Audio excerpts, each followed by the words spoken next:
দীর্ঘ রাজনৈতিক সংগ্রাম আর শারীরিক সংকটের মধ্য দিয়ে যাওয়া বিএনপি চেয়ারপারসন ও সাবেক প্রধানমন্ত্রী বেগম খালেদা জিয়া আবারও লন্ডন যাচ্ছেন চিকিৎসার জন্য। মেডিকেল বোর্ডের পরামর্শে তার ফলো আপ চিকিৎসার এই সিদ্ধান্ত নেওয়া হয়েছে। চিকিৎসা সংশ্লিষ্ট ও দলীয় একাধিক সূত্র বিষয়টি নিশ্চিত করেছে। চিকিৎসকদের মতে, খালেদা জিয়ার স্বাস্থ্যের বর্তমান অবস্থা বিবেচনায় নিয়ে লন্ডনে ফলো আপ চিকিৎসা অত্যন্ত জরুরি হয়ে পড়েছে।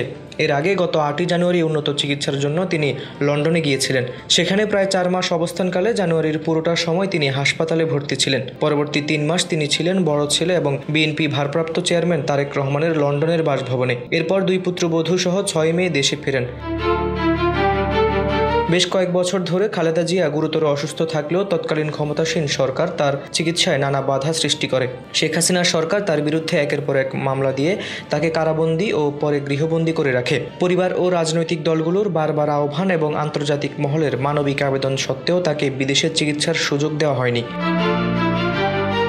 তবে 2024 সালের 5ই আগস্ট ছাত্র জনতার গণ অভ্যুত্থানের মুখে শেখ হাসিনা সরকার ক্ষমতা ছাড়তে বাধ্য হয়। সরকারের পতনের সঙ্গে সঙ্গে খালেদা জিয়া সম্পূর্ণ মুক্তি পান এবং সর্বোচ্চ চিকিৎসার সুযোগ লাভ করেন। এরপর কাতারের আমিরের পাঠানো বিশেষ এয়ার অ্যাম্বুলেন্সে উন্নত চিকিৎসার জন্য যুক্তরাজ্যে যান। হাবিবুর রহমান নিশান, খবর সংযোগ।